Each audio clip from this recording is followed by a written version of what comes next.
వార్త తీరు ఒక్కటే, కానీ రాసే స్టైలు, హైలైట్ చేసే తీరు మారిపోతుంటుంది. ఇదివరకు ఏబి వెంకటేశ్వరరావు గారిని సస్పెండ్ చేసినప్పుడు క్యాట్ దాన్ని తోసిపుచ్చితే కొట్టేస్తే బ్యానర్ హెడ్డింగ్ అయింది. ఇప్పుడు చంద్రబాబు గారు తీసుకున్నటువంటి సస్పెన్షన్ నిర్ణయాన్ని అదే క్యాట్ కొట్టేస్తే లోపల పేజీలో ఒక ముక్క ఐఆర్ఏఎస్ అధికారి మధుసూదన్ రెడ్డి సస్పెన్షన్ ఉత్తర్వులు నిలిపివేత అంటే చిన్న వార్త కిందకి. అది కూడా అప్పుడు జగన్కి షాక్, ఇప్పుడు ఏ షాకు కాదు. అది మన వార్తల తీరు, నడిచేటటువంటి స్టైలు. మనం అప్పుడు షాకే అన్నాం, ఇప్పుడు షాకే అంటున్నాం.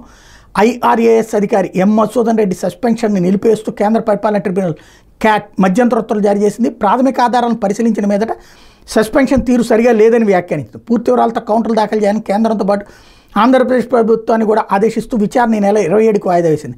కేంద్రం నుంచి డిప్యుటేషన్ మీద వచ్చిన తనను సస్పెండ్ చేస్తూ ఏపీ ప్రభుత్వం ఈ నెల 19ని జారీ చేసిన జీవో 75ను సవాల్ చేస్తూ మధుసూదన్ రెడ్డి హైదరాబాద్లోని క్యాట్లో పిటిషన్ వేశారు. దీని మీద క్యాట్ సభ్యులు డాక్టర్ లతా బసర్వాల్ పట్నే, శాలిని మిశ్రాలతో కూడిన ధర్మాసనం విచారణ చేపట్టింది. ఏపీ ఫైబర్ నెట్ ఎండీగా ఉన్న మధుసూదన్ రెడ్డిని ఆ బాధ్యతల్లోంచి తప్పించి సాధారణ పరిపాలన శాఖలో రిపోర్ట్ చేయాలని ప్రభుత్వం జూన్ 7న ఆదేశాలు ఇచ్చిందని, అక్రమాలకు పాల్పడినట్టు అనుమానాలతో పాటు సాక్ష్యాలను తారుమారు చేస్తానని భావించినట్టయితే అదే రోజు సస్పెండ్ చేసి ఉండొచ్చని, అలా కాకుండా 2 నెలల తర్వాత అది డిప్యుటేషన్ ఇంకో 4 రోజుల్లో ముగుస్తుందనగా సస్పెండ్ చేయడం సరికాదని క్యాట్ పేర్కొంది. ఈ 2 నెలల్లోనూ ఆయన మీద విచారణ జరిపినట్టు ఎలాంటి ఆధారాలు లేవని పేర్కొంది. ప్రాథమిక ఆధారాల ప్రకారం జీవో 75 అమలు నిలిపేస్తూ మధ్యంతర ఉత్తర్వులు ఇచ్చింది. ఇది ఇక్కడ జరిగింది ఏంటి? పేపర్లు, టీవీల ద్వారా ఇప్పుడు ఫైబర్ నెట్లో ఉన్నటువంటి ఉద్యోగులు అంతకుముందు తెలుగుదేశం వాళ్ళు ఉండేవాళ్ళు, ఫైబర్ నెట్కి కానీ డిజిటల్ కార్పొరేషన్కి కానీ. వాళ్ళందరూ తర్వాత జగన్ ప్రభుత్వం వచ్చాక వాళ్ళందరినీ తీసేసి వీళ్ళ మనుషులను పెట్టుకున్నారు. ఈజీగా అర్థమయ్యే భాషలో చెప్పాలంటే వాస్తవం ఇది.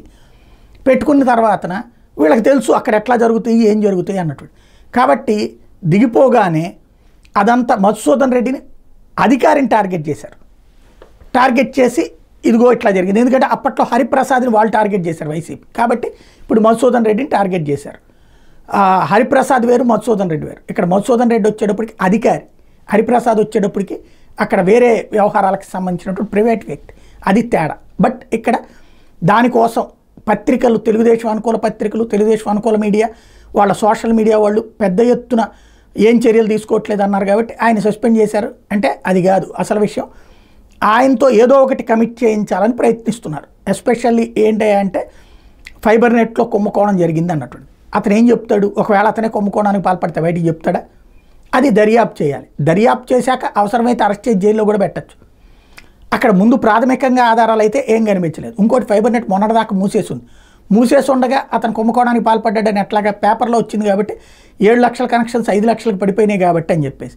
ఇదివరకు జనాలు నెట్ కనెక్షన్స్ తీసుకునేవాళ్ళు, ఇప్పుడు ఇంటర్నెట్ కనెక్షన్స్ తగ్గించేశారు. ఎవరికాళ్ళు డిష్షు లేదంటే కనుక ఆల్రెడీ ఇప్పుడు వస్తున్నటువంటి ఏంటది, ఒక యాప్ పెట్టుకుంటే చాలు, మన ఇంట్లో ఇంటర్నెట్ వైఫై, ప్రతి ఒక్కడి ఇంటికి వైఫై పెట్టుకుంటున్నాడు, దాంతో కనెక్షన్స్ కట్ చేసేసుకుంటున్నారు.